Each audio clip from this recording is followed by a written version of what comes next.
Call the general government committee meeting to order. Motion to approve the agenda. So move. Second. Any discussion on the agenda? Favor? Opposed? I'm looking for a motion to approve the minutes. April 8th meeting. So move. Second. Discussion on the minutes. All in favor? Aye. Opposed? Carries. Anyone has any conflict of interest on any matters on this agenda, just let us know when we come to that item. Any public comments? We have one public comment, Mr. Chair.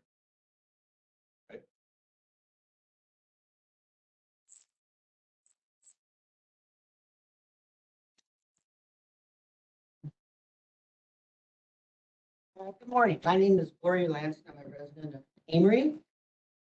I'm also the chairperson of the Amory Women's Club Recycling Environmental Earth Day Project. As a note, we won last year 5th place in international competition for all the work we've done. Then this morning I learned that Amory is going to stop recycling, picking up recycling. So what are you going to do? I would not like to see the center here closed. This is does a service for the community. You know, they provide jobs. Have y'all been over to the center to see what they do over there? It's hard. I wouldn't want to do it. You know, they're saving taxpayers money because they're recycling. You just need to, they collect more, they can sell more in the tonnage. Single stream is the only problem because everything gets commingled and it becomes contaminated and therefore cannot be recycled. There's a bill before the House of Representatives to stop the plastic, the single-use plastics. And they're going to be voting on that in the next month, I believe.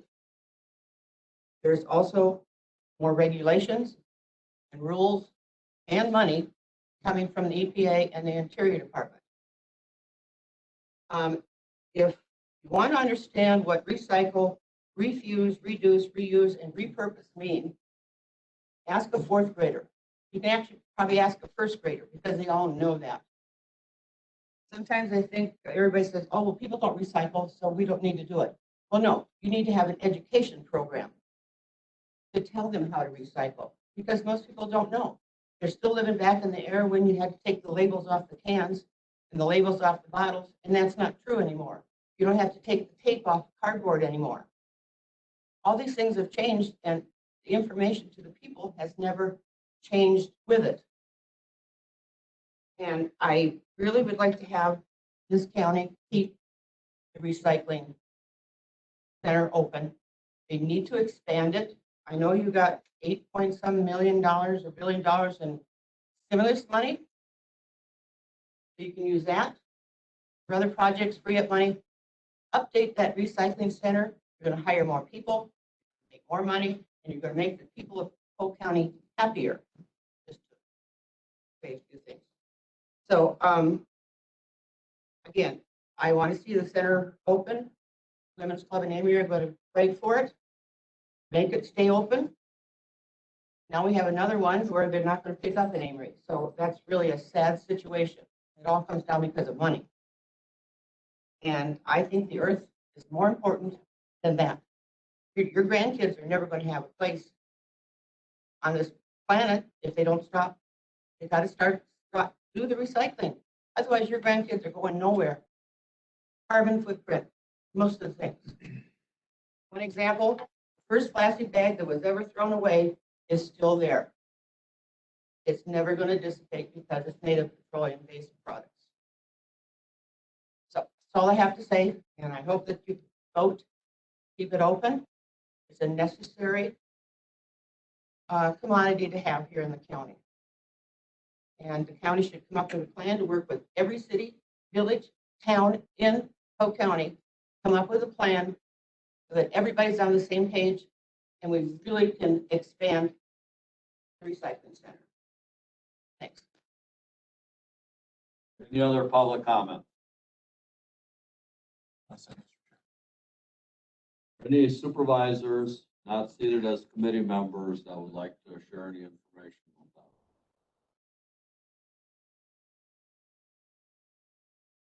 Supervisor Rowdy, do you have anything? No, I don't. Thank you. Okay, do we have any announcements or committee information? Steve?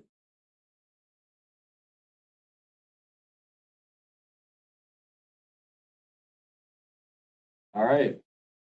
It was noted on the executive and on this agenda that we're gonna have a discussion and possible action regarding the Polk County Fairgrounds and Fair Society MOU agreement. We will have some of the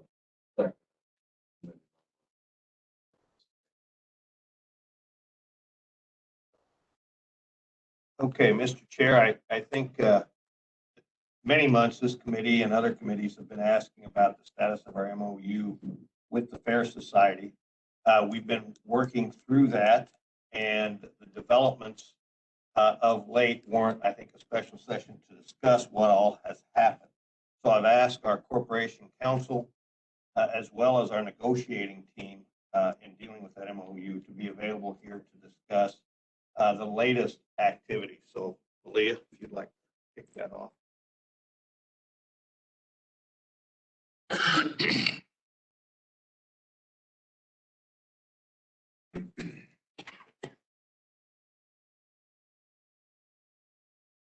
Morning. Okay, so the Fair Society has hired an attorney. The attorney sent a letter, a certified letter to me, just me. It's dated April 29th. I got it a few days after that.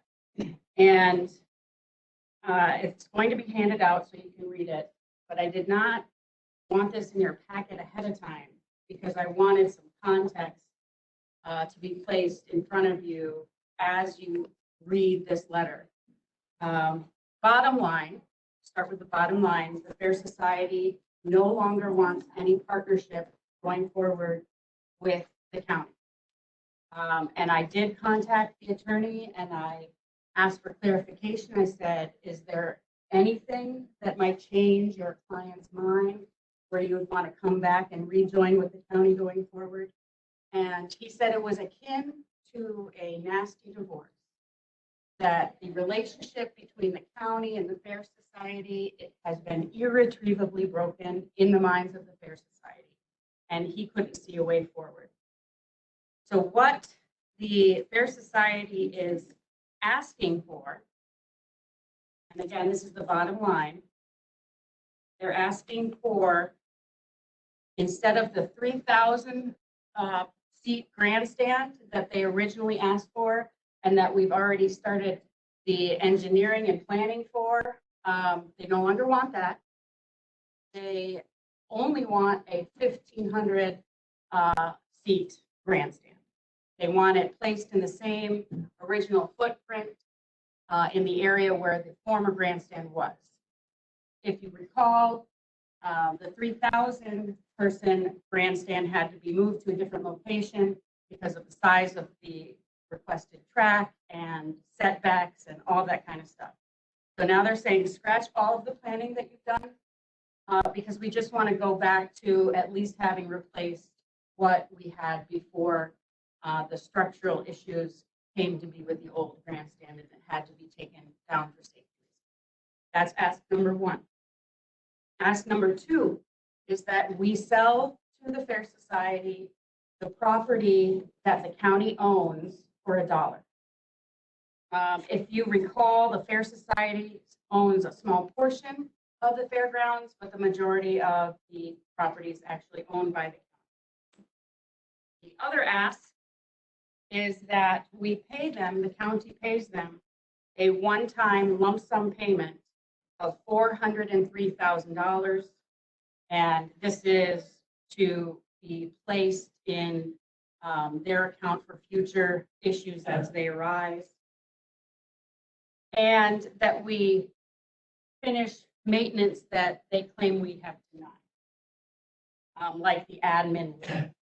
So I wanted to place some context here in this letter from the attorney representing the Fair Society.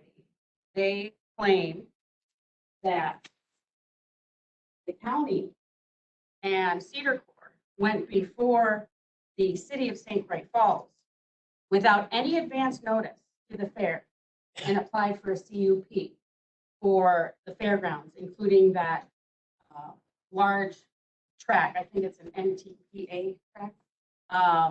And in the letter, they claim that we did this in secret, unbeknownst to the Fair Society. And I went back, and Mr. Norby also went back through email, because I said, that can't be right. And here's an email from Janice Larson, the president of the Fair Society, to the county and to the city of St. Croix Falls and to Cedar Corps. And this was dated August 27th of 2020, wherein she says, to whom it may concern, on behalf of the Polk County Fair Society, I, Janice Larson, president, give the authorization for Cedar Corps to submit the conditional use permit and to the city of St. Croix Falls for the grandstand track replacement.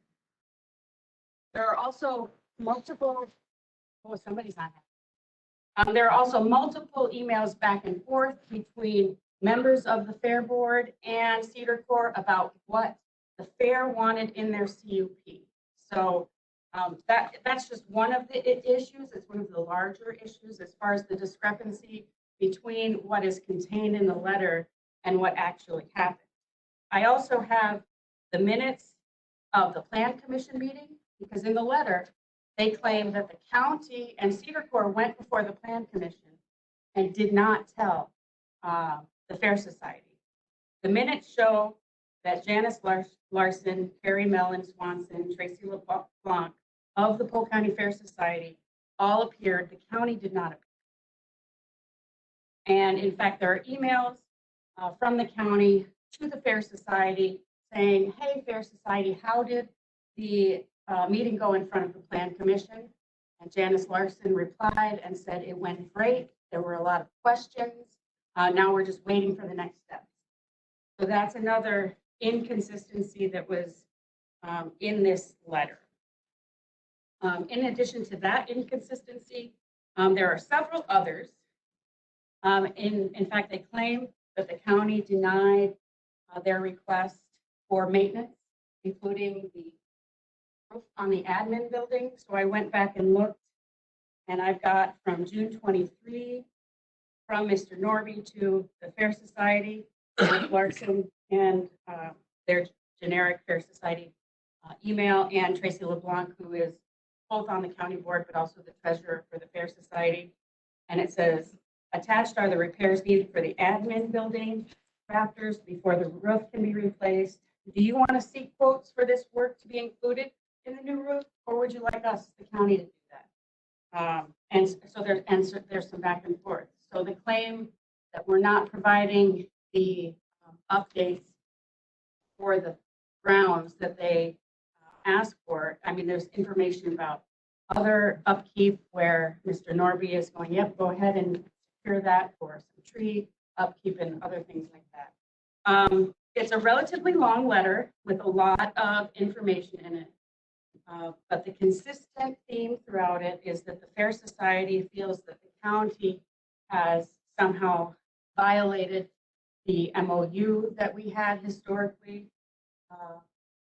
And they no longer wish to negotiate a future MOU. And they don't see a way forward. They just want the property, a different grandstand than the original request, and a significant amount of money. So I did call, as I said before, the attorney for the Fair Society, and he said that this was one of those letters where the client really wrote the letter. So this was the Fair Society and their recollection. I don't know what steps full board is going to want to go through when it comes to a response. In the letter, they're asking for a response by June. I think that timeframe is a little tight because we're going to introduce this to the full board next week. And then I think we're going to want to look more deeply at some of their claims and then come back with a recommendation sometime, perhaps in June, both at the committee level and then at the full board. I would ask that the committee not make any formal action to recommend anything today because we do have a quorum of the county board and it would be considered an action of the county board. But I do want discussion or questions or anything. Honestly, we were relatively shocked by this because as of February, there was what I thought was good back and forth as far as the CUP. I think one of their concerns is that the big idea, the sports ag complex, that somehow the intent of that was to force the fair to relocate. And that's clearly not, I think, anything that the county was thinking of. We certainly wanted to offer the idea if they wanted to look at this, given the issues in the city of St. Croix Falls, the concerns that some of the citizens had about events and noise. It was just an option. Hey, do you want to be in on these discussions? But I think they have a belief that perhaps there's something more nefarious going on. I can certainly reach back out to the attorney and see if he follows up with his clients about some of these inconsistencies from the letter and what actually happened. And we can go from there. Are there any questions? Yeah. I had a fact I would like you to point out to me. There was sale of the fairground land from the Fair Society to Polk County, $1. Yes. When did that sale take place? 1975, Four or five. 4 or 5, in the 70s. So again, the Fair Society had owned the property and they had sold it to the county.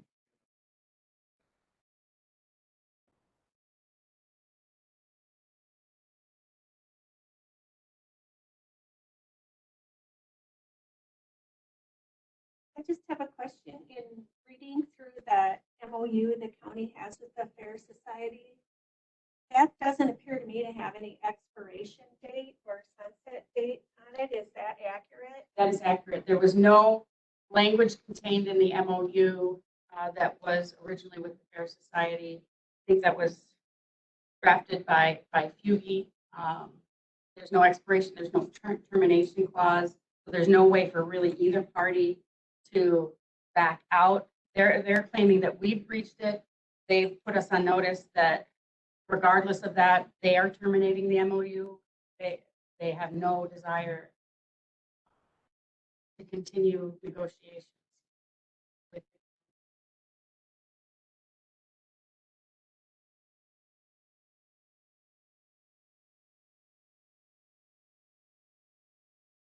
I don't know if I can make it better than that. I sat through the December executive committee meeting, representatives of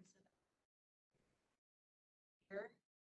I don't know, that discussion did not seem real cordial, in my opinion, but I don't know what's happened since then.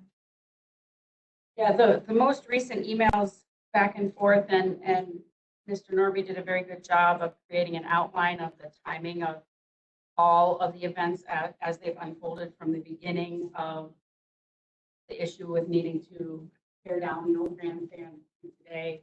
And as of February, the most recent, it looked like there was still the CUP issue and things were moving forward. We, as a negotiating team with Mr. Roberts, Mr. Norby and myself met with members of the Fair Society. Mr. Roberts conversed with their accountant, and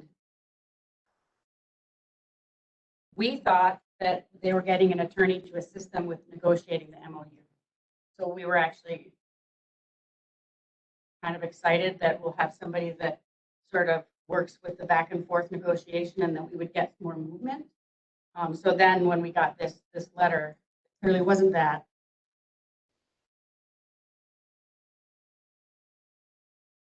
I would like to have a copy of the outline of the, I have one here today and I think we can certainly make copies.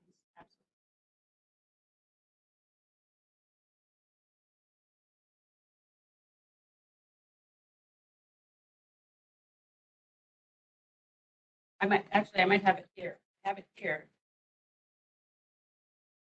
And I can let you look at this. Can we make copies real quick? People together, I think the list is just the first 3 pages. Your Vince, this one's not studied.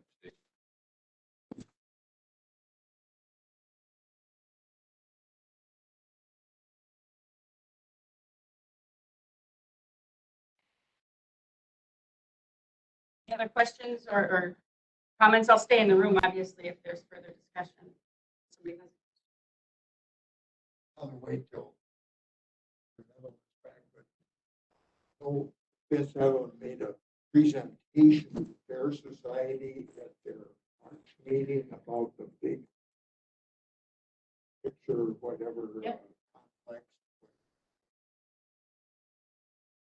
That I presume that's on the alley you've got there. One, Vince going and speaking at the fair board meeting. that one's not on there. This is, that is my timeline. Oh, this is Interaction with your the fair. time. Fair. And Wow. also there is that other ask in there of the 400,000 for ongoing utilities and insurance purposes. For Right, the the fair. 401 lump Before, sum payment. yeah. I think that, and I may be going way too far, but I know there are a lot of contacts between people either on the county board or staff with the city of St. Croix Falls about the scene. That would be a good blog also to have.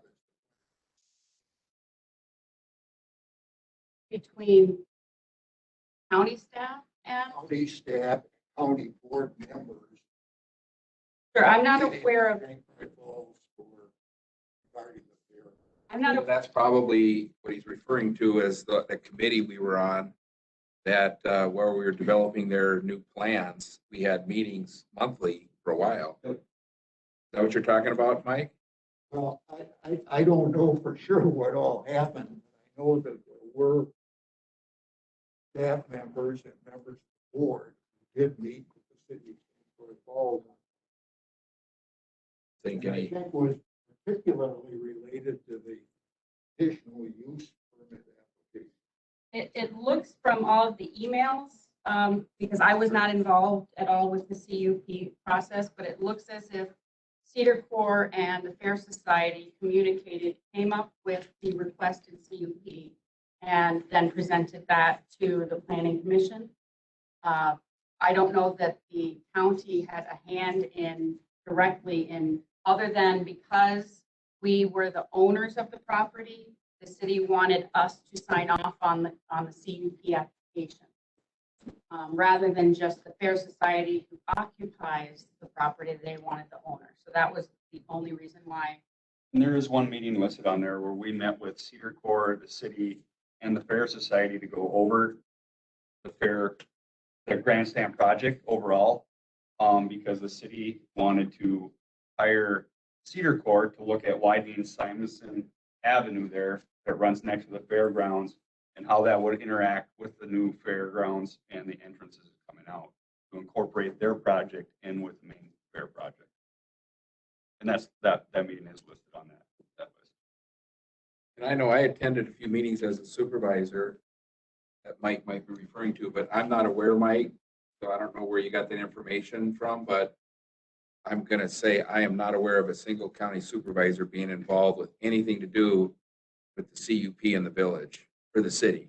Other than Tracy LeBlanc, who is also, Well, she's not as a supervisor Right. in those meetings. That's not her. She's been clear with that. So yeah, you could be talking about Tracy being there, but I'm not aware of any supervisors. I was asking more generally about who had that sort that did relate to that. Lobbying or information.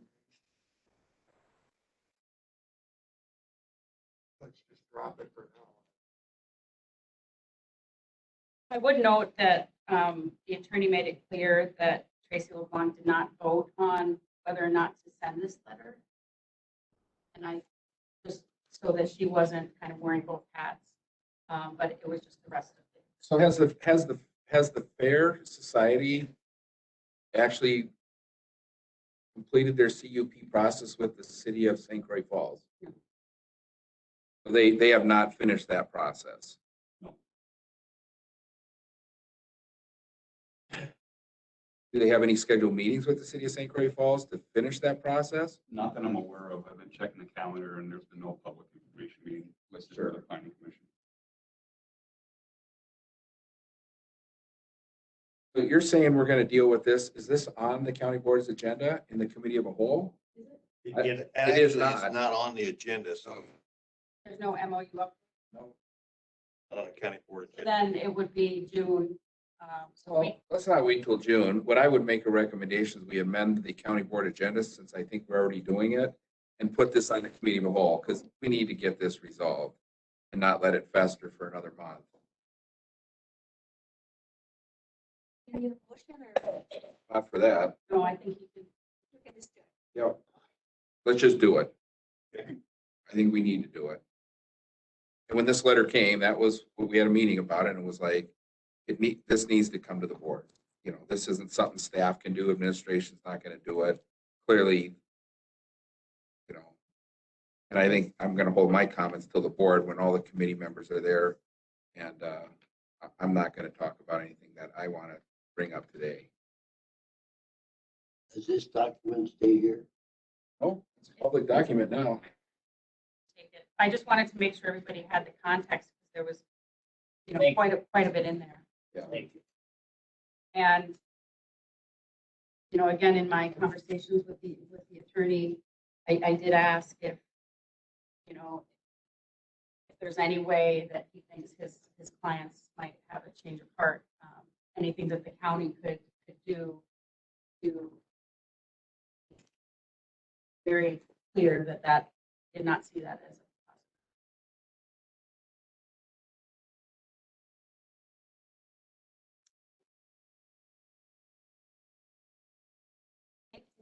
Good news.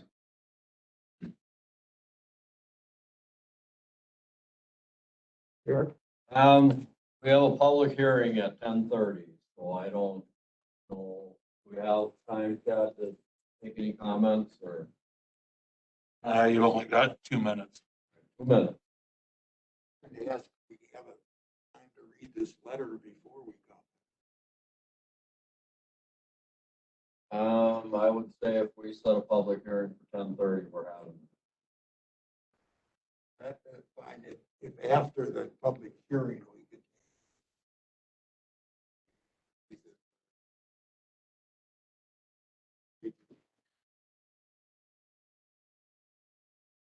Read what letter? The letter that Corporate Counsel Malone just handed us. We're gonna do We're that not out. discussing anything more on the first. We're doing that at our county board. We'll do a committee of the whole. So you can read that. You can keep that letter, Mike, and The county board to read that. Yep. Our next thing is a resolution 1821. So the public hearing's on. Fair is done.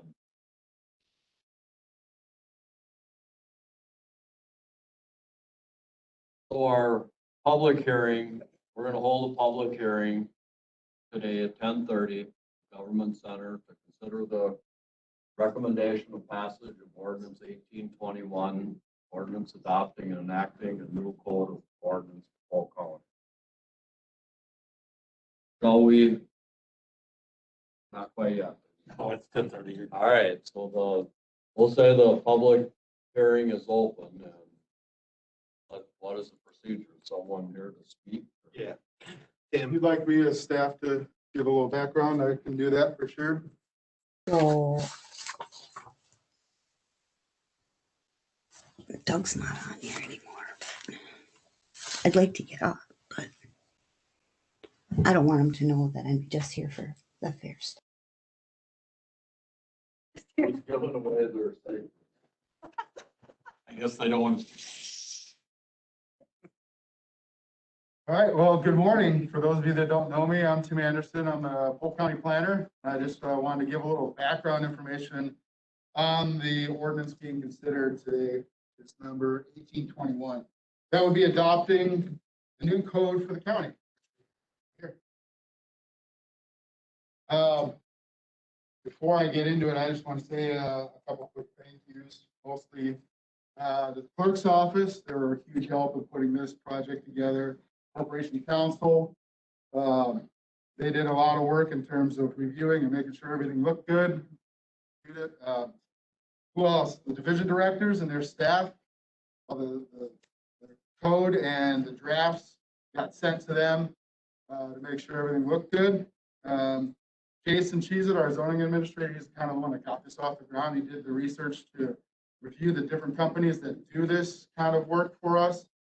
And got us off on the right foot. And then obviously to you guys as the board for getting this project going. I think as long as I've been here, and I've been here almost 13 years, this project has been talked about as something, as a goal for the county. And we're finally got some tangible results for it. So I think it's kind of a fun day. I don't usually say that about rules, but it's kind of a fun day for us. I think if we look back on it, some of the reasons we wanted to do this project, having all the rules of the county, all of our ordinances in one spot so that you can find them easily, available 24/7. These are searchable now, so if you have a keyword or something like that, if you want to say, hey, I'm looking for rules on fences or dogs or fireworks or whatever, you can type that in and you can find it now. It's a big deal because we've had them scattered all over the place, and some of our code wasn't online, some of it wasn't, so it's a really big deal. All this stuff is organized now by subject matter, so we have different sections of this code, so things that kind of make sense. All the land and water resources department stuff is all in one section, that kind of thing. This, as you might guess, this was not an easy lift, trying to find and organize and sort through all of the rules of the county and get them into one place. But it took a little over a year. This last year, we started this project, like I believe in March of last year, March or April of last year. We gathered all the ordinances that were available in the clerk's office, went through the division directors and asked if they had any rules and regulations that we should be aware of. I even went to the old museum downtown and dug through their files just to make sure there weren't any antiquated or old ordinances that weren't available readily that should be included in this code. As I mentioned, division directors were given the opportunity to give us ordinances on the front end, and they and their staff were also given the opportunity, once there was a code established, a draft code, to review it and make sure it looked accurate and made sense. So it's been vetted several times by us internally as staff. They had a legal review for this code to make sure that the statute references and that kind of stuff were all up to date. It may look a little different because it's now structured into one unified code and organizational structure, so it doesn't look exactly like our ordinances, but the content of the ordinances is still there. Okay? The point of this project was not to change any regulations, change any rules, it's just to put it in that structure. Give it that structure. Currently have 3 paper copies, one of which I have right here. Nice thick Bible that you guys can look at whenever you feel like you want to. One copy is available in the clerk's office. The other for safekeeping is in the vault in the Register of Deeds office, and the other is going to be at the clerk of courts. So that's where the 3 copies will be. I'll get this to the clerk of courts when we're done today. The online version of this code will go live once we as a county adopt this. So your first step here is to decide to move it forward to the county board, and once it's adopted there, then that information goes to this company, Muni Code, and they will activate our link, and we will put that on our website as where you can go get the code. This version, because it needed legal review and time to codify, had to have a cutoff date of when certain ordinances were included or not, and that cutoff date was October 20th of last year. So anything that's been adopted since then has not been included in this code.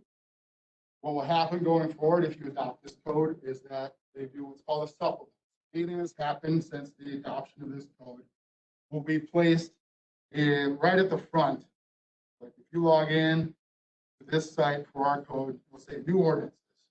All the stuff that's been adopted since this code will be there for your review right away until we decide to incorporate it into the code, which is called a supplement. And that can happen at certain periods of time. It's set up annually right now, but it can be done at different periods of time. And that will take everything that's been adopted. They will review it like they did the legal review, and then they will put it in this same code structure.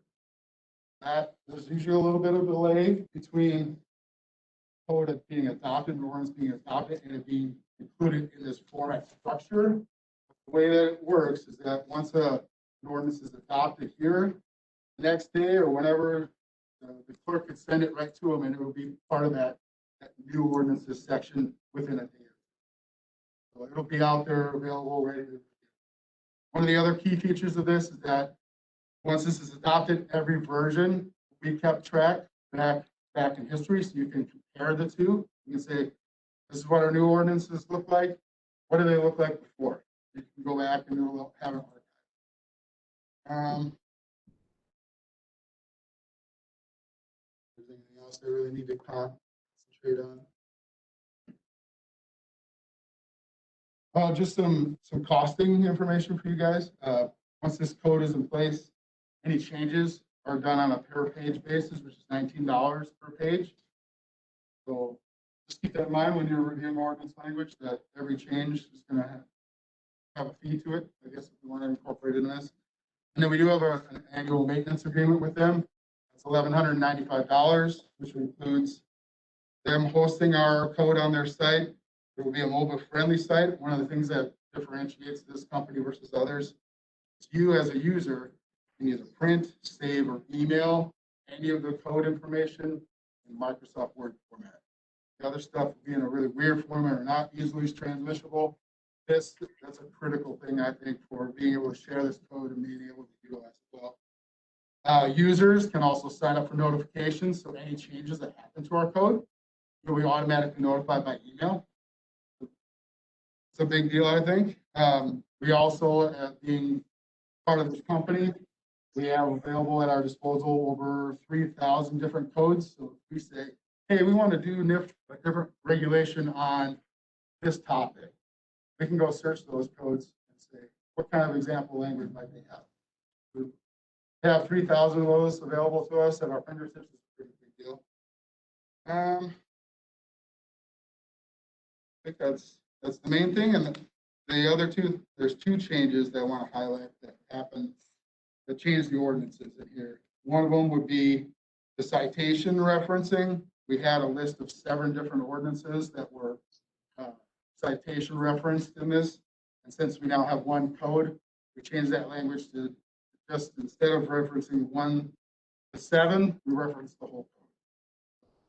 Citation ability can apply to the whole code rather than just the That's one change. And then for their legal review, our ordinance on handguns in public buildings needed to be changed. Because it said any public building, it says any county. Yeah, so our original handgun regulations apply to any public building, and per state statute, it can only be the county. So that was just a change of order.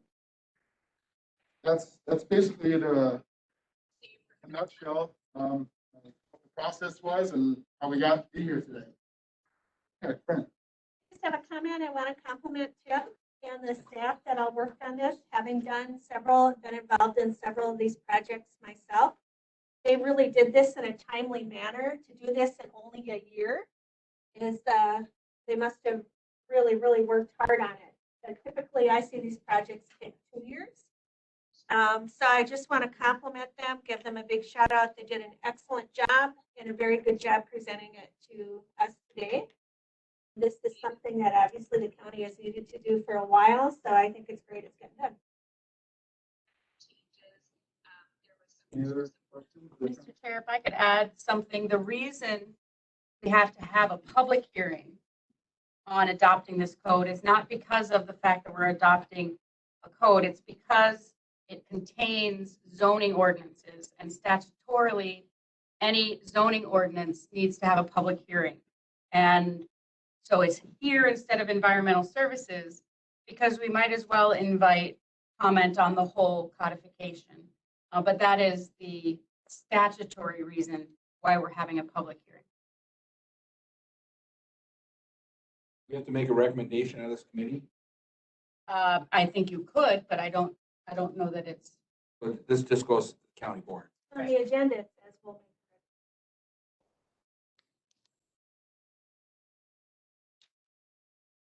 make I make a motion that we end the public hearing and make a recommendation to approve this at the county board. I'll second that. you can't end the public hearing, Supervisor Nelson, because the public hasn't had a chance yet to talk. You have to wait and see if anybody wants to say something and then end the public hearing. Tim took all the time up for the public. Is there anyone that wants to speak? Is there anyone on the phone that wants to speak to this issue?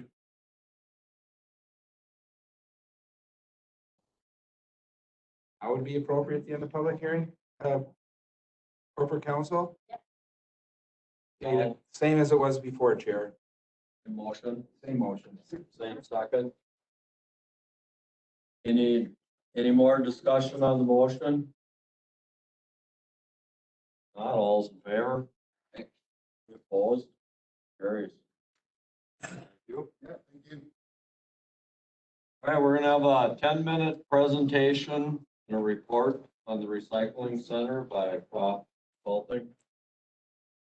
Yeah, I can just introduce Nathan from Polk and Polk. Thank you. All right, sorry. Oh, you're good. And it seems, I think we all agree recycling is important in this county and it's something that we want to maintain. There's been two camps that say, what's the best way to do it? And so rather than argue here, we said, let's find somebody who's done this before, who studied it, who hired a consultant to come in and show us the pros and cons of each of the options of closing down the recycling center, going privatized, or upgrading the recycling center so that it can maintain at an efficient manner. So with that. Thanks, been stole some of my thunder, but that's okay. Okay, sorry. We won't include that in your 10 minutes. Oh. Fair enough. Well, thank you. Nate, with both, here to talk about the recycling program options analysis.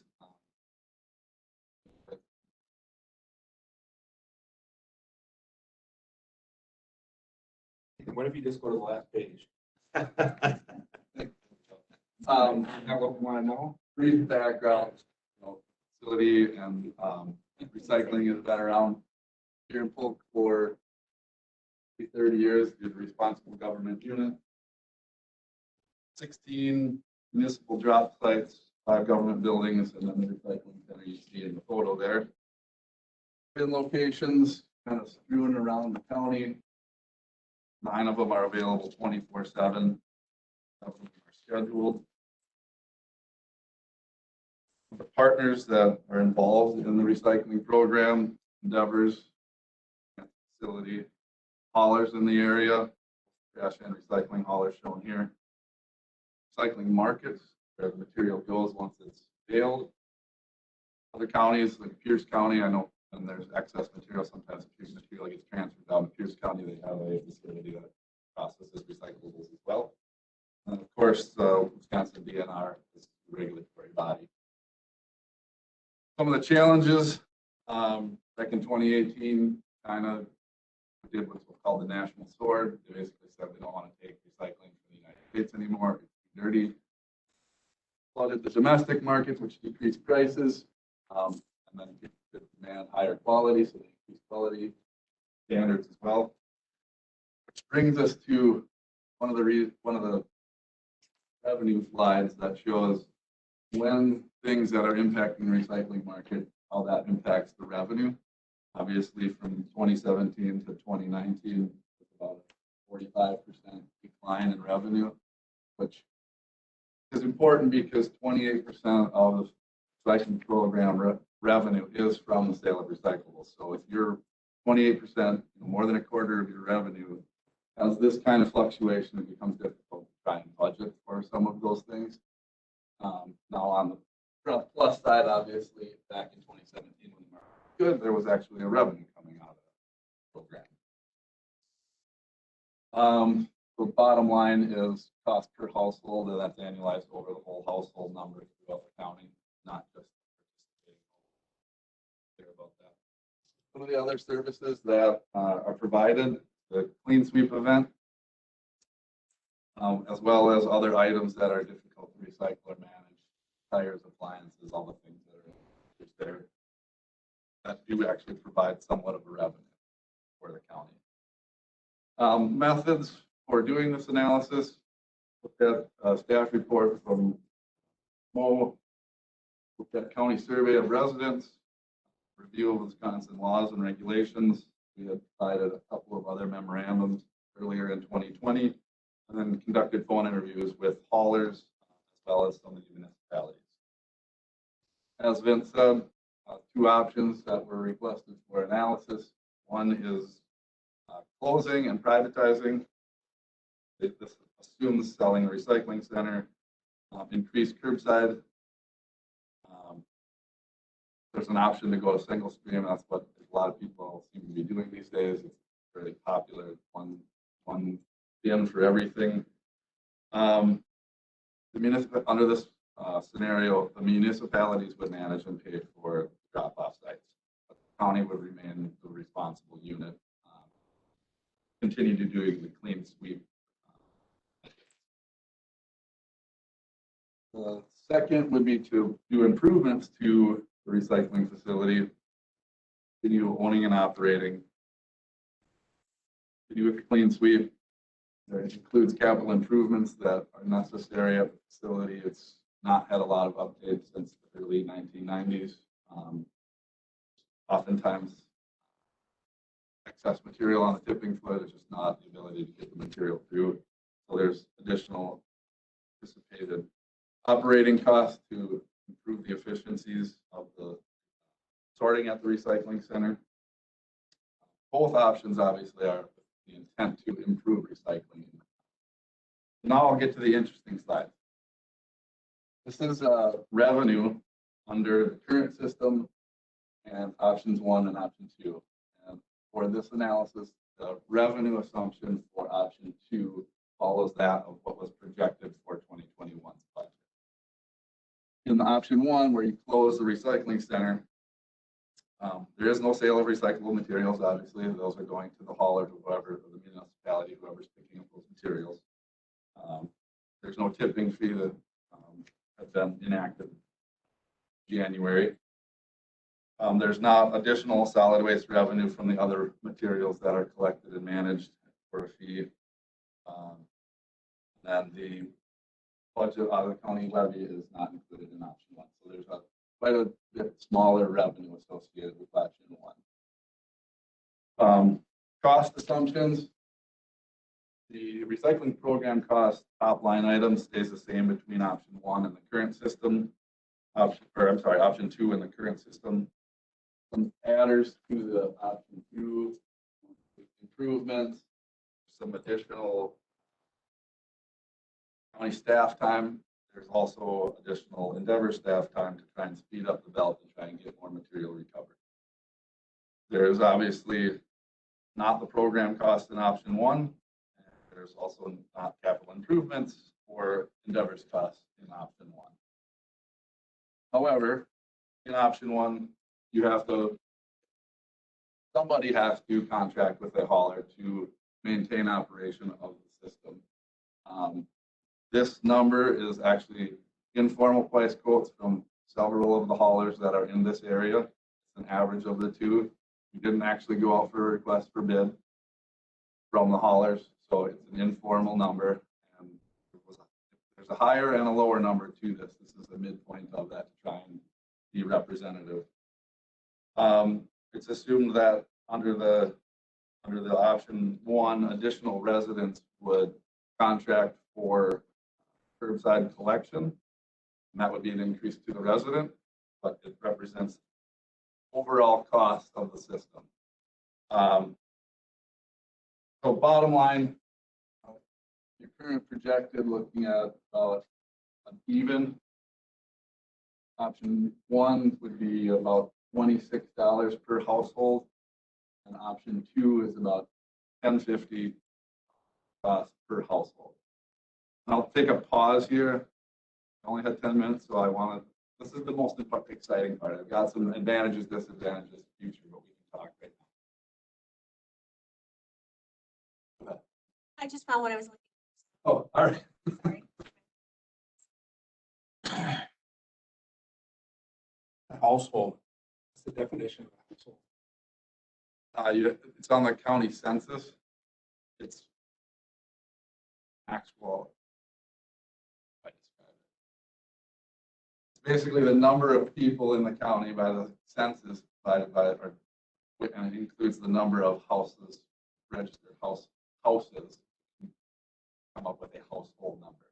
So it's not population, it's not people. It's dwellings. Dwelling, there you go. That's better. So it's how many dwellings that are in the county.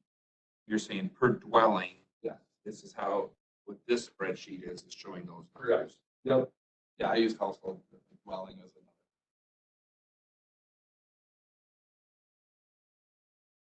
another. But businesses are not counted in this. Businesses are not counted. We know the businesses are using recycling center.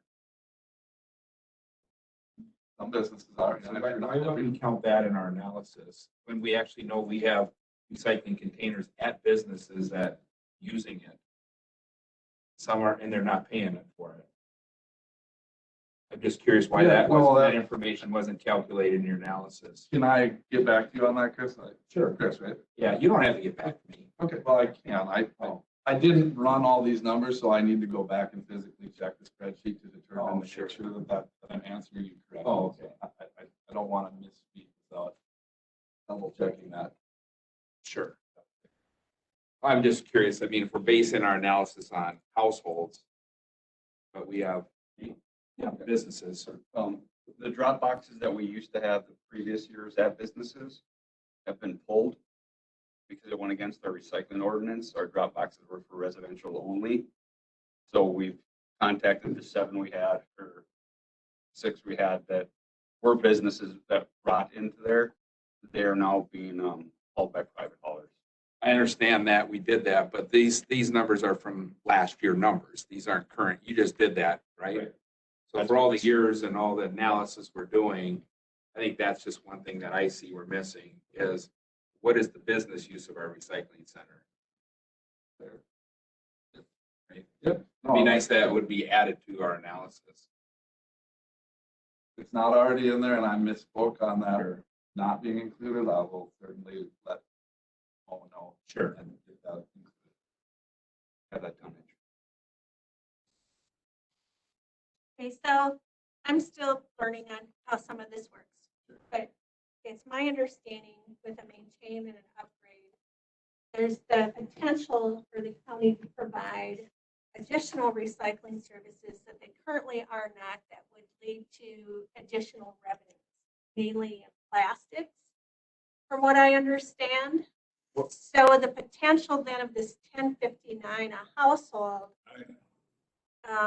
the revenue with that potentially with increased revenues, and like you said, some years it makes money depending on what the prices were, and of course there's years obviously it's losing money.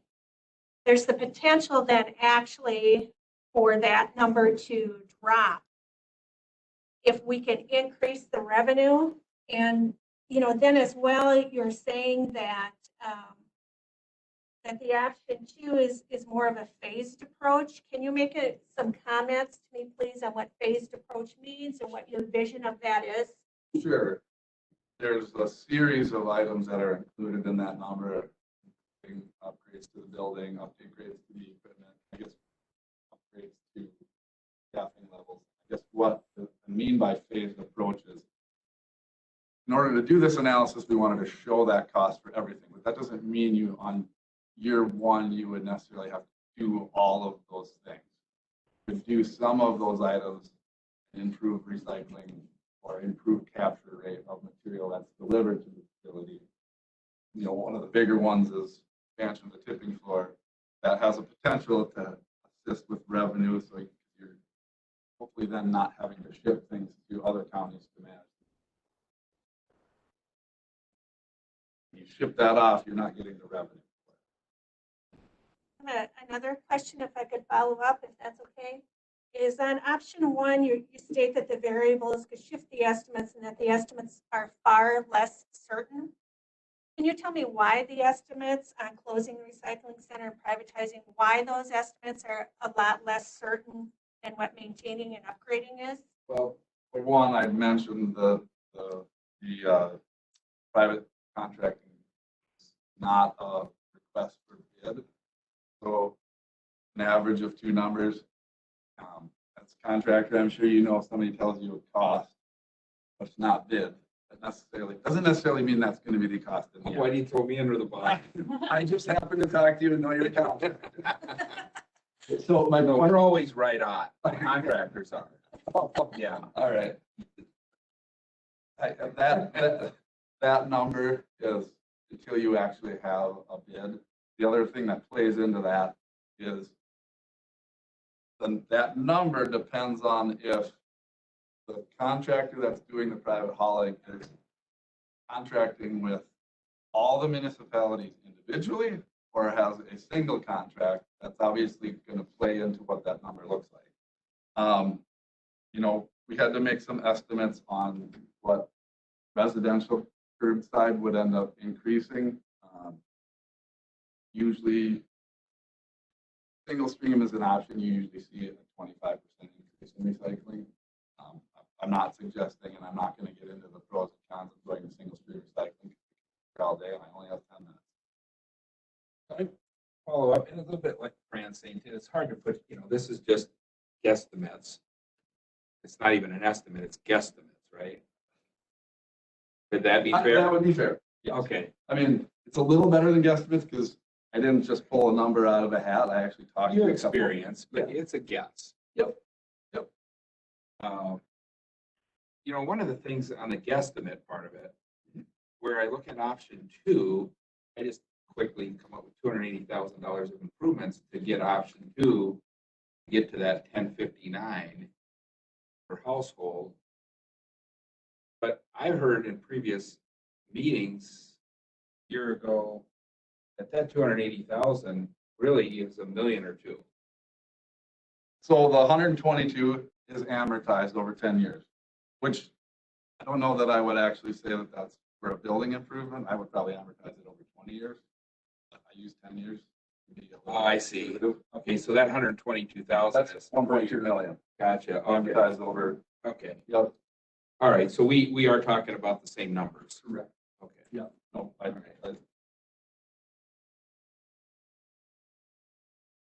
have a question, and maybe this is more for Mo. It seems like I recall, and I may be mistaken from previous discussions we had, that we didn't have any kind of enthusiastic response of haulers who wanted to take this on. As far as speaking and privatizing, there wasn't really a big rush of businesses that wanted to do that wanted to take on privatizing. I think, Mo, you had reached out to several. I don't know, Vince, you recall? Go ahead. And that was more taking over the recycling center Oh, okay. versus taking over drop boxes and hauling it back to their facilities. But there were, in reaching out and speaking with haulers, there was one local one who said, I don't want to mess with that. And then there are others who were saying, I'll be happy to step in. Okay. So to go to earlier, we had a public comment about Amory is now, I'm assuming it's not the city of Amory saying we don't want to recycle. I'm assuming it's the hauler saying, I don't want to haul. That's my understanding.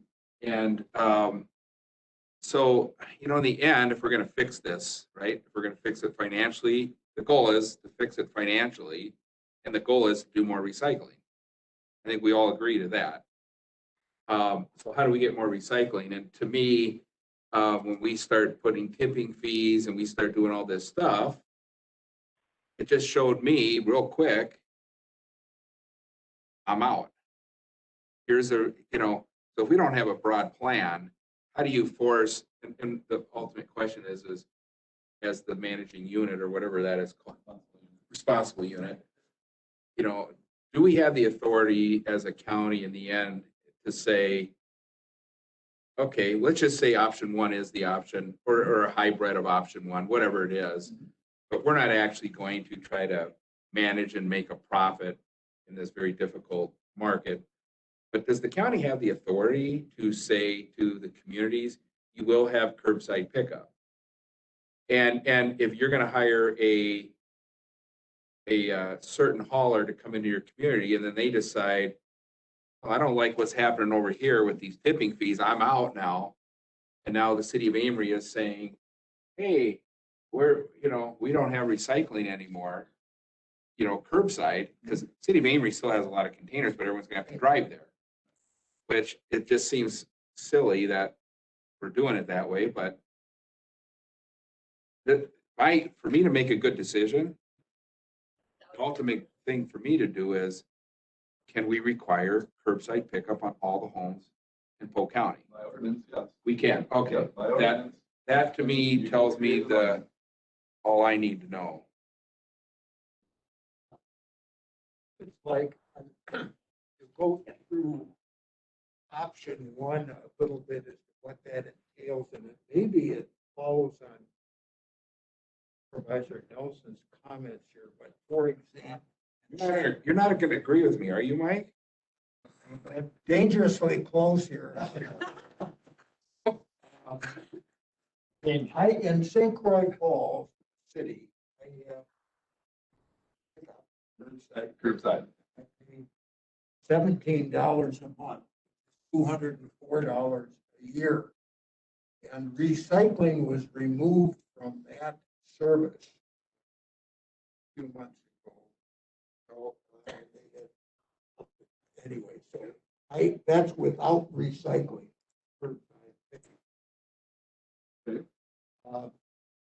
What does option one entail?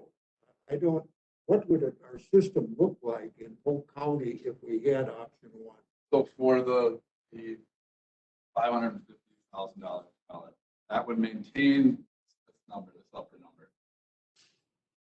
So that's 48. That would maintain all of the drop service, all the drop sites in the county that are currently there. A private company would come and collect them and haul them to whatever facility they want to haul them to. Curbside, this is just. Well, maybe you're getting to that. Would the recycling center be open or not open? Or that would be. The recycling center would not be open. It would be sold. But what you're saying, I've fallen on Mike, so at 548, who's paying that bill to who? If it's municipalities contracting, the municipalities are paying the hauler that's servicing their city. No, I understand, but why you have it in there as a cost, right? Yes. So it's not a cost. That would not be a cost directly to the county. Yes, if that's what you're getting. Not to the county, it's to the users. It's to the user. To the user. So you're saying there's going to be a $548,000 cost for our program to keep going and hauling it to their facilities to be recycled. Correct. Waterman would haul it to them, waste Correct. management. Correct. So is my $17 a month going to stay the same with option one, or is it going to go way up? For recycling, $17 a month for recycling. Is that what you're asking? For recycle. It's good for garbage pickup. Depending on your hauler, but they already removed recycling from that. Well, they never broke out the cost of recycling from their fees. So That's fairly like what you're common. saying, you're guessing what that might be. Changes to the recycling shouldn't, I'm just gonna say shouldn't because I can't control a hauler's billing cycle, how they bill. It shouldn't impact your trash. But if you want curbside recycling, yes, that number is gonna go up. Does that make sense? This presumes that the private haulers or whoever, they worry about where it gets recycled at the recycling center. Correct. Yep. So they, whoever the hauler is, has potential for revenue. Your estimate, the $26, is that is an estimate of what it would cost each Polk County also Dwelling. for hauling recyclables? Correct. That's How many ordinances, what other communities have ordinances? So I'm on Mike's thing there. If you're budgeting $548,000 is gonna cost Polk County community per household, maybe that number could go down if we included it for business too. And an ordinance could clearly say businesses have to recycle and households, right? Yeah. So we could require everyone to recycle if we wanted to. Well, you can put an ordinance that they have to have the ability to recycle. You can't make them. You can't make them throw it in the can. If they want to bury it in their backyard, they're gonna do it. Correct. Yes. So at 548,000, you're just using a number that we currently had, right? No, That's a new the high number. and, that is a high and low informal bids that were Okay. requested from local haulers in the area. County's not paying that bill. Correct. So that number could go up or down depending on your community. If you have a large rural community that you're a vendor in, Yep. and I only have in that community, I only have, 5,000 households I'm going to. Mhm. But if I'm in the city of Amory and I'm hitting, 10,000, obviously that is probably more efficient to pick up Absolutely. stuff in Amory than it is in Clam Falls. Yeah. It's more efficient. Always good. Yeah. Okay. I don't know who was first. I think there's the tipping fee that the county imposed. Mhm. I'm not sure of the history of that, but that seemed to precipitate that the haulers would not pick up recyclables because of the tipping. That's true. Definitely. Does anyone have any comment on that and whether the tipping fee would go away for the haulers? At least the county wouldn't be collecting it, someone else would be collecting. Well, if you want I can answer. The tipping fee, Mr. Pritchard, was installed because we've been always dipping into levy funds. We've been always dipping into levy funds, so we've been over budget every year. We're trying to recoup some of that cost back. We went with $70 per ton for a commercial hauler bringing into that. It's affected only one hauler that's delivers to us. On that, he was delivering before, we were just taking it for free, but we were losing money on our commodities. So it was one way to look at bringing in revenue to the facility, and that's what it came of it. We brought in revenue, but you lost recycling. When did that go into effect, the tipping fee? January 1. Are we getting kind of, besides going on 25 minutes or 10 minutes, where we were to get a presentation / report regarding recycling center? I feel we've gone way past that. We either need to agenda it, as we're gonna have a discussion on it, take action, or we're just gonna get our presentation and report. And leave it there. Are you done with your I presentation? am done. Yeah, there's a couple other slides that you can just look through and. Yeah, so if the committee wants to agenda it,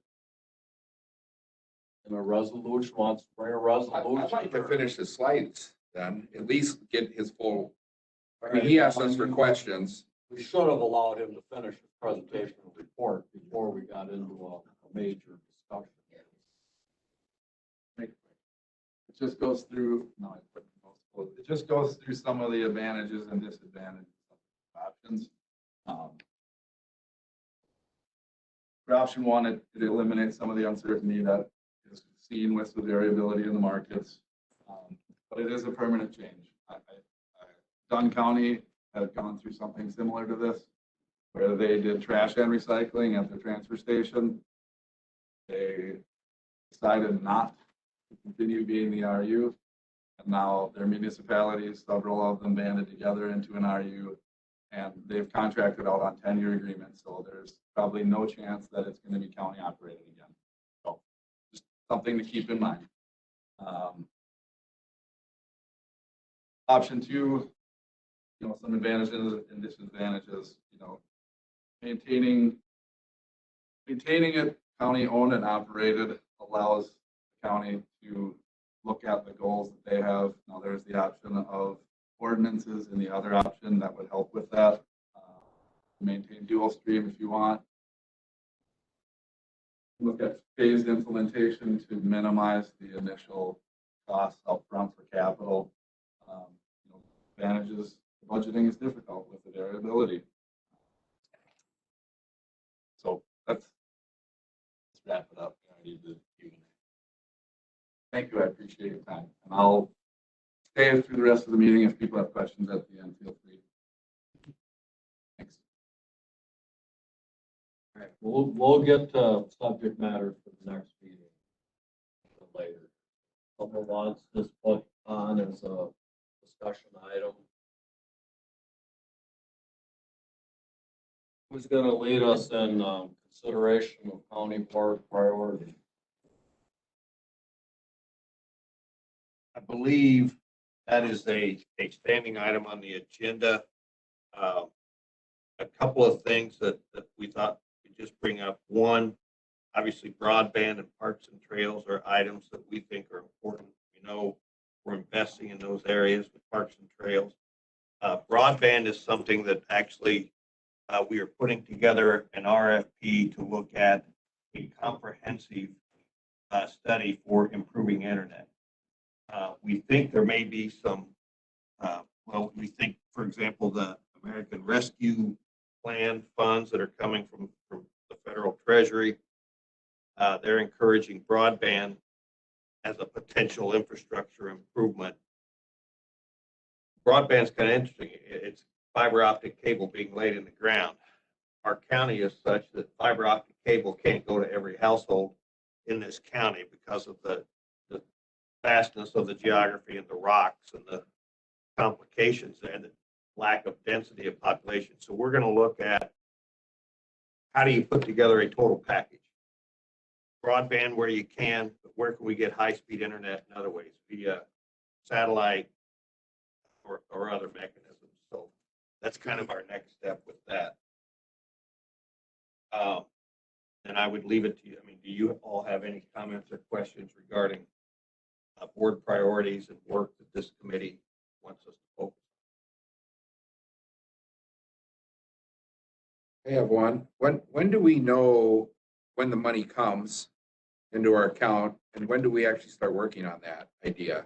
Yeah, and I think Before money- staff gets too far out on the skis in front of the county board right. on ideas, I think the county board should start knowing when the money comes, when we got it, and when do we start planning. I was gonna touch on that in the code. When- Next on the code. Okay. I will say this is what we're doing. The money's going to arrive, and Chad will give you those details if it hasn't already. But we still don't have the defined rules from feds as far as what we can use it for. The staff has already been convening meetings to talk about how are we going to understand this and what should we do. Our recommendation, it will be your decision, is that rather than that everyone say, I want my share, because then everybody gets a very small share, we're going to propose strategies that may in fact have the biggest impact on the county. Now, for example, and these are only examples, we talked about broadband and the potential starting off with just a study to say, what is it we can do? And is there a way we can use these funds to improve internet for everybody in the county? Another option we've considered is back in my EDC days, I would go to villages and the cities in the county and they would talk about, hey, we think we want to have a new industrial park, or how are we going to recruit more homes or develop this neighborhood? And usually by the end of the meeting, the public works director would say, you know, we can't do that because we don't have the water or the sewer capacity.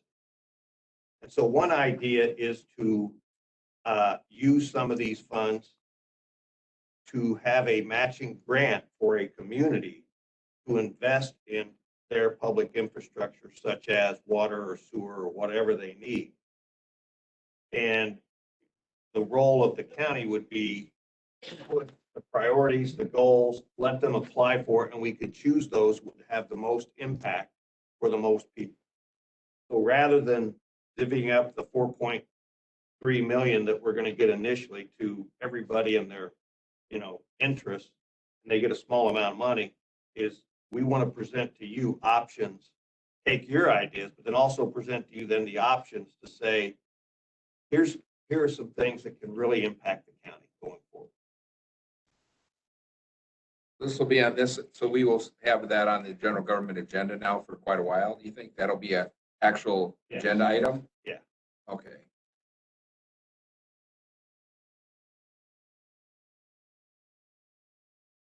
And just so you know, I have already gotten calls to give you an idea, not only from multiple supervisors, which is great, but from multiple municipalities, towns, villages, and cities saying, what are you going to do with that money? I want some. So I'm taking their ideas and we're kind of combining these things, and it'll all be important and considered. What we're going to try and do is to present to you options that will have the best impact. So.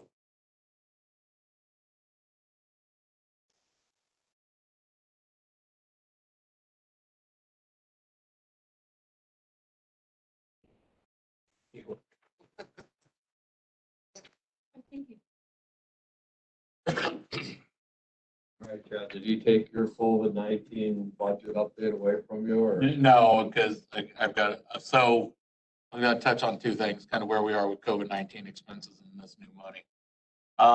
To date, as of yesterday, when I pulled it, we had spent 999,000 and change on the COVID response out of the special fund, and we've recovered 982,000 and change from grant monies that we've already received. So right now, COVID has only hit us for $16,000 in unreimbursed expenses. Having said that, a lot of those expenses in the COVID fund were levy dollars, especially from the Community Service Division. When they were retasked, they became COVID eligible. So as a result, when we closed out the year, Community Service Division is returning a significant amount to the fund balance, about $1.6 million. Now, I want to stress that they were not over budgeted. That's just good management, and that we rerouted a lot of stuff to COVID. So when you see that, just understand we didn't over budget community service. They've just made some changes, and we had a lot of COVID offset. Sales tax so far this year is weird. There's not another word for it.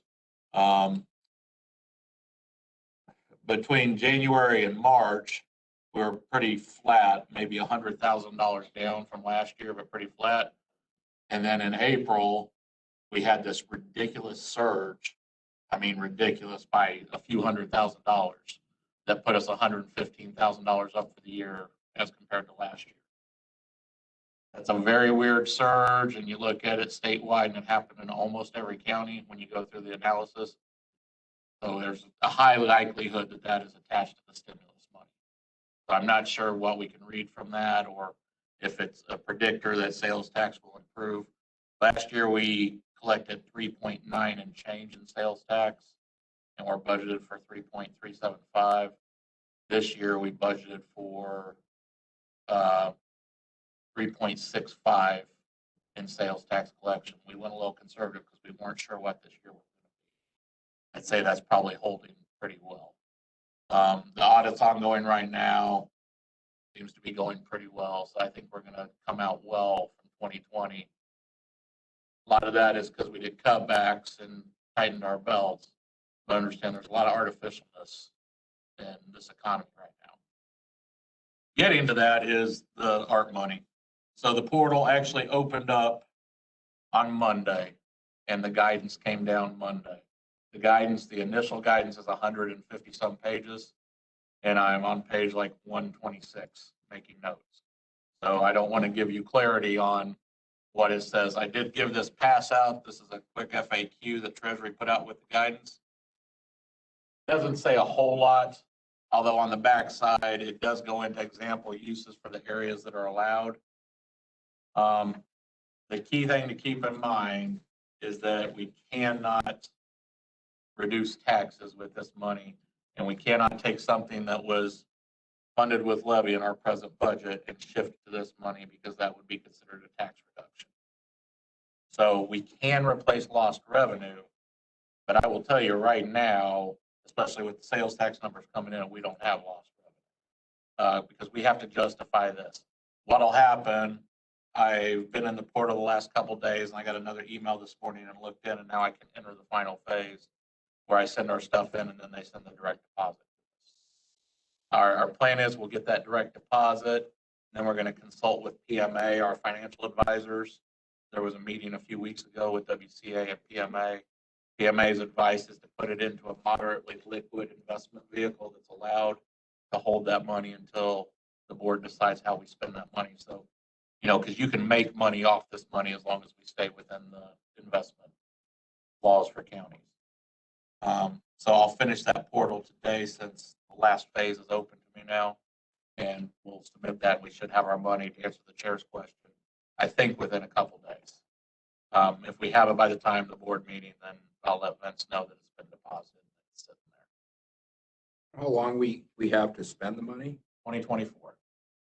We'll receive the first half installment now, the second half installment no sooner than 12 months from when we receive the first. And it has to be expended by 2024.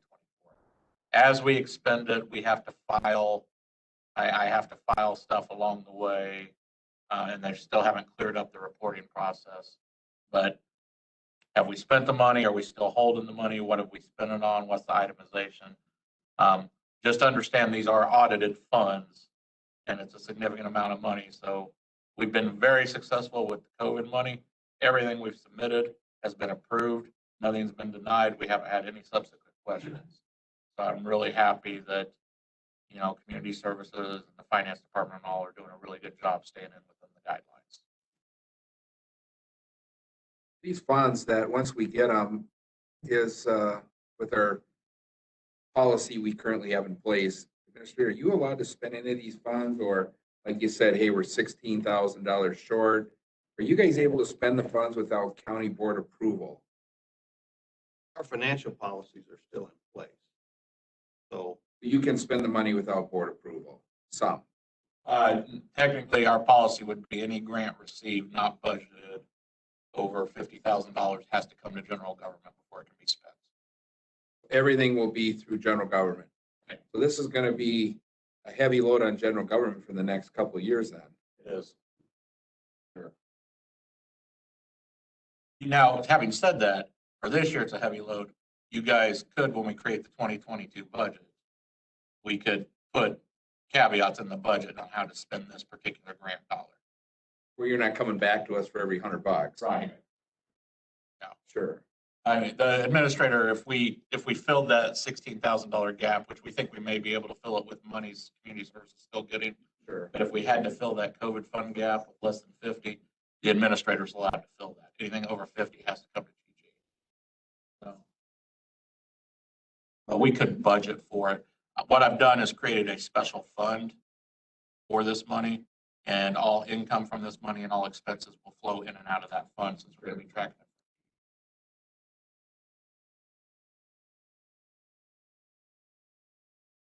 Go ahead, Chair. All right, we're gonna get an update, discussion, and possible action regarding the government center remodel project. Giving us the update. I am. Right now, I can just tell you that we have met with LHB, the firm hired for the A&E. We are currently refining the scope with that and making sure that we are all on the same page. We've met, we're going to meet again here soon. And next month, we're going to have kind of the preliminary costs and options and recommendations for this committee.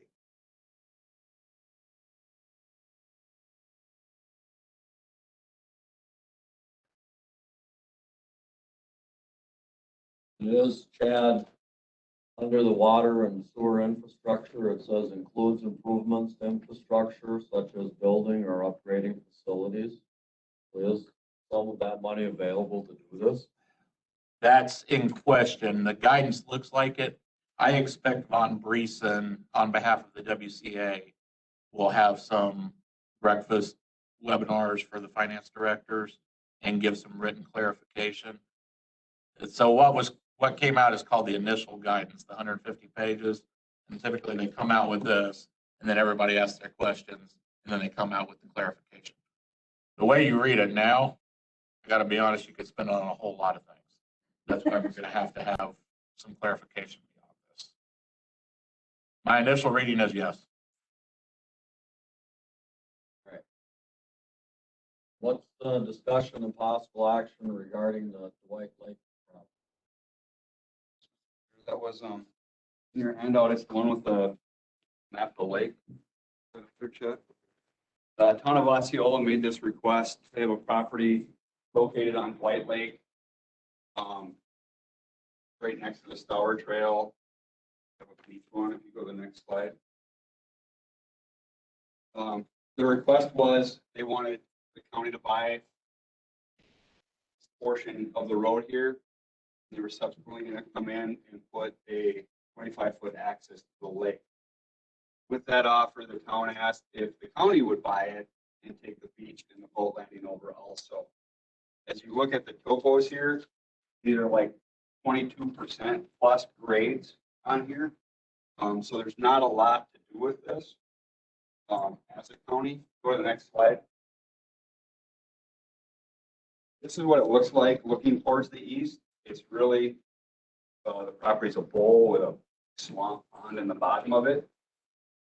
Next slide. This is actually the landing side, the west side of the road, where the town has a small beach there that they maintain for swimming. And the next slide is further location down here is a boat landing, public access to Dwight Lake. Their ask was not to have the county take it over, but the county to buy it. List the price or anything. Subsequently, the question is, does the committee feel there is a need for this property or value to the county for this property? I'm looking at it, it'd be another little park area to maintain. But I'm not sure on the liability of owning our own beach, all that requires that one. The area to the west around that bowl doesn't have a lot of value as far as trying to punch in a campsite or something to relate to the Stour Trail. It's pretty steep if you've been out there, you know the area. My recommendation would be, it doesn't have a lot of value to that.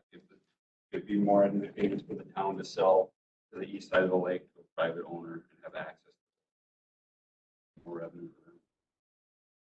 One comment would be, I believe the request, you'd have to double check with zoning, but something that should be said to them before they get too far down. They can't create a backlot with a 25-foot access for a backlot development. So that idea of buying a backlot and then creating a 25-foot access lot to the lake is not allowed. Okay, definitely sure. Is there other public access on the lake? Not that I'm aware of or could find on the map. I think that would be one of the questions. If Serve any sort of public, have any sort of.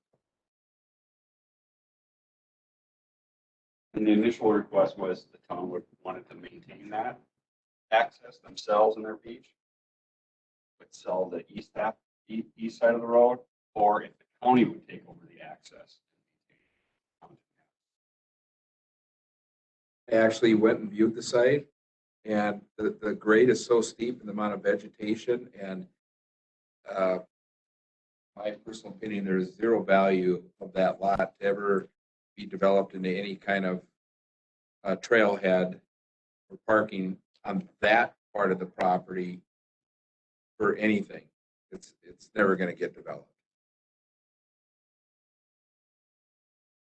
I just have a question as I'm looking at what you gave us. Was this something that the town board took official action on to propose to the county, or is this like the former chair was sending out feelers to see, or? That's the minutes from the new chair, the chairperson that was requested of their town board.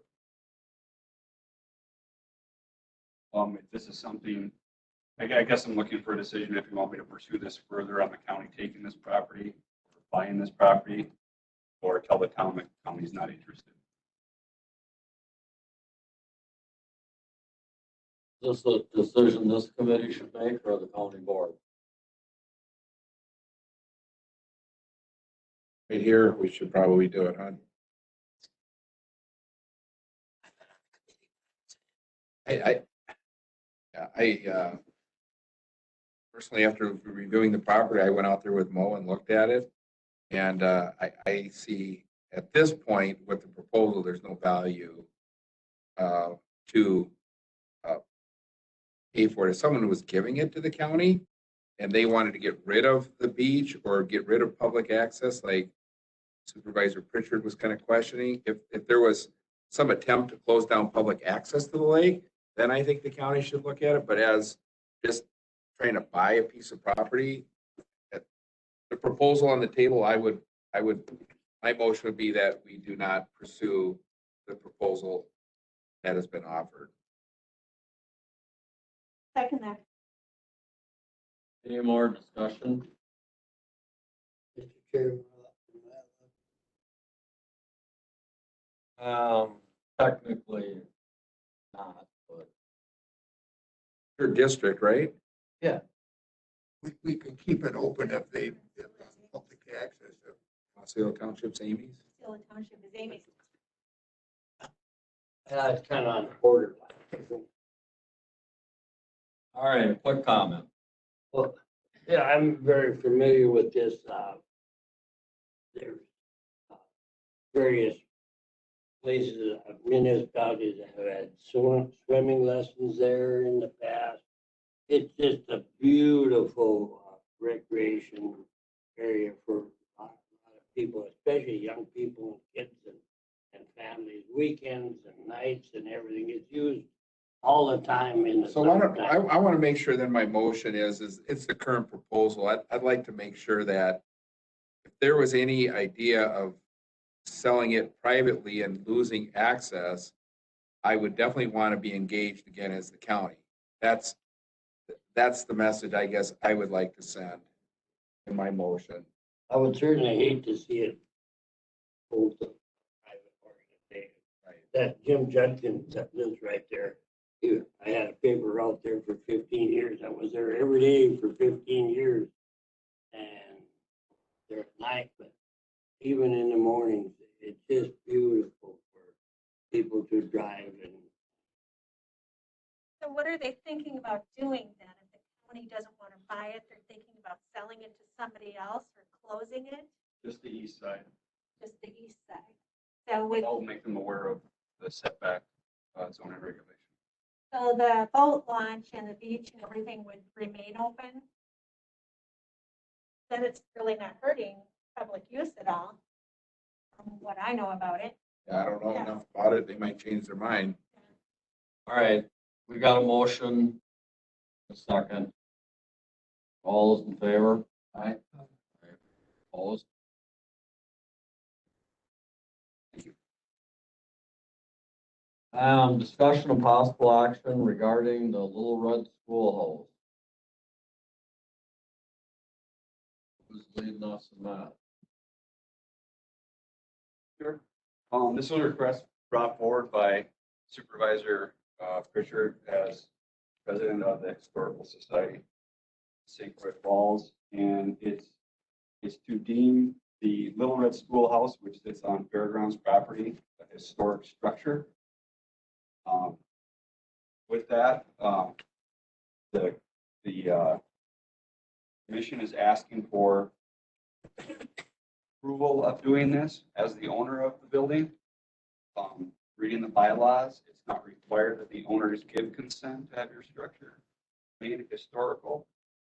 Because it does come with, if we do modifications or changes to the building, we'll have to go through a process to get approval from the city and the historical society for those improvements to move forward. So, Mr. Pritchard, if you want to expand on that. Yeah, there's a handout here and it has some of the history. I think people are maybe generally aware of that, but there's an article out of the Intercounty Leader with a recent article, history of that building. It was a schoolhouse in East Farmington, and it operated up to, I think, 1959 was the last class, or 60. Anyone in the room attended there? Didn't, but it was my neighbor district. I was on. I believe it operated till 57. Then it was the agricultural fair was conducted at that site, and I think the school was sort of the secretary's office during the fair days of the fair back for St. Croix Falls. The building itself was moved to St. Croix Falls, I think, in 1961. Since that time, one of the oldest, believed to be one of the oldest schoolhouses in this area. Russ Hansen has taken it. He's doing some history there in this article by him. Try and answer some of it. St. Croix Falls has a local ordinance for historic preservation. And under the ordinance, we can designate historic buildings. This is one of the buildings that our commission has said is definitely historic, and I'd like to see it protected under. That was the reason for bringing it forward, that someone doesn't take a bulldozer up to it and knock it down. Or anyone knows. I have a question, Mo. So currently the building, they could create historical. One of my concerns right now is acting on something like this with what we just got presented earlier with some legal issues. Are we going to actually own the fairgrounds in the future or not?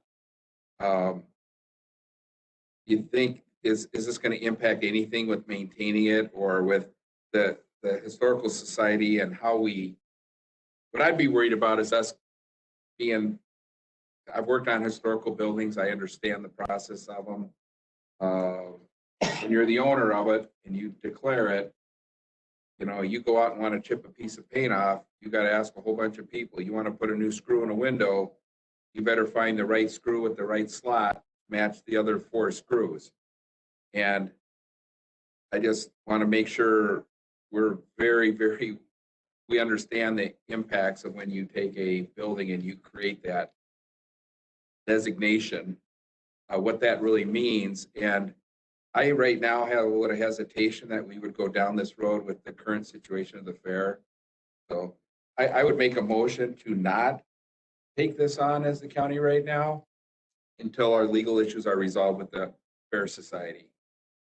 That's a motion I'm making. I would second that. More discussion on the motion. I would, just one comment, I think Commissioner Nelson maybe overstates a little bit. The ordinance says basically that there be no substantial exterior changes to the building. Not quite approving what kind of screws you use in it, but there also is a resolution of the county that dates back, I think it's November of 2018, that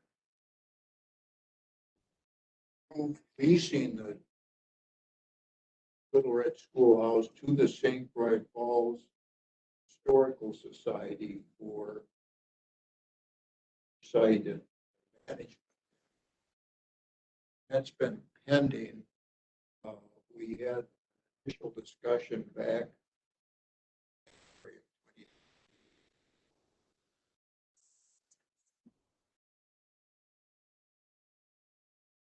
As to how things sorted out, but anyway, the building is there. We'd like to see it through some protection, and I believe right at this time, it's going ahead to the upcoming fair at the end of July. The Historical Society is there to do some work on maintenance work that needs.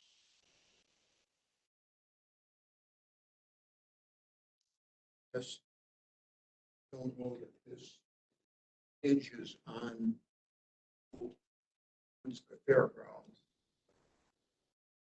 I think the Fairground Society and the Fair Society is amenable to giving this consent for some reason. Fran, Just have a question.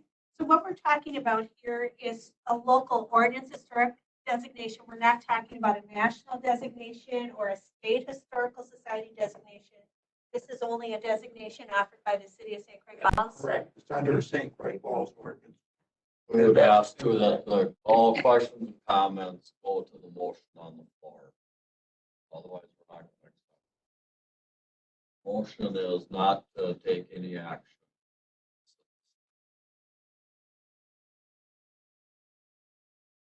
Would you like a roll call vote, or how would you like it?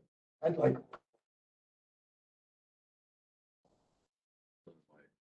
No. No. A yes or no? Yes. Yes. Yes. Will not be taking any action. Review and an update of our 2021 work plan. Have enough to do, or add some more items? Good with it. Want to add anyone? Anyone want to add anything? Anything they want to review? Work plan, talk about? I reviewed it too before we published the agenda. It looks accurate, unless you guys have changed. Or check it out monthly to kind of keep it flowing.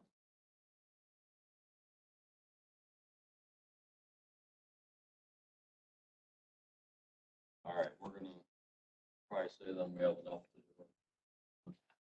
How about subject matters for the next meeting? Give your chance to get.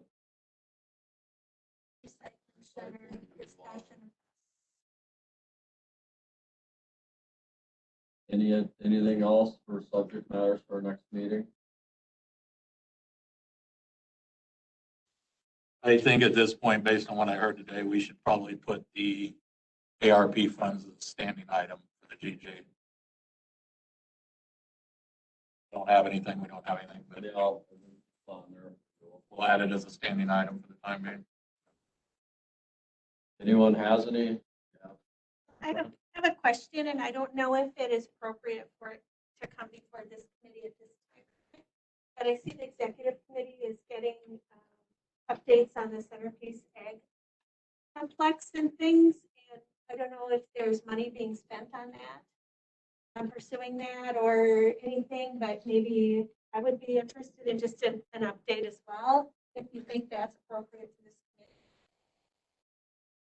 committee.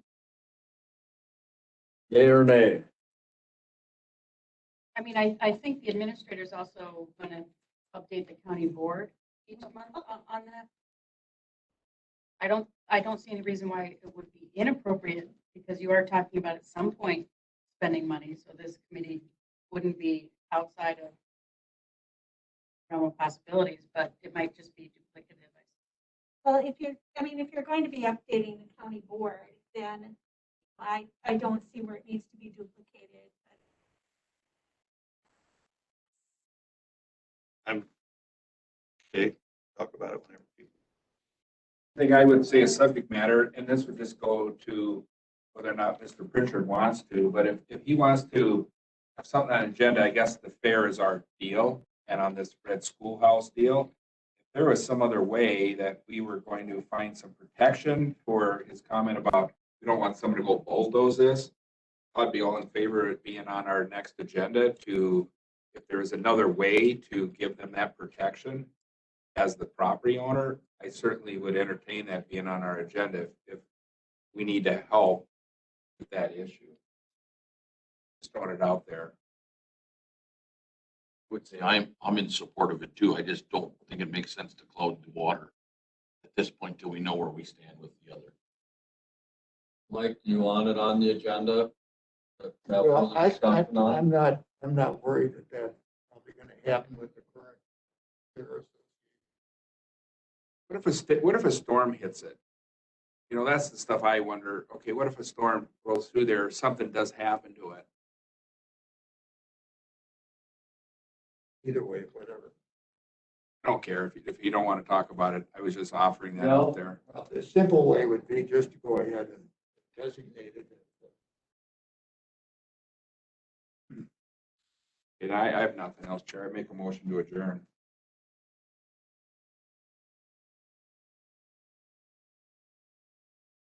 Second. All those in favor? I don't know, on the food prep. Today. It is.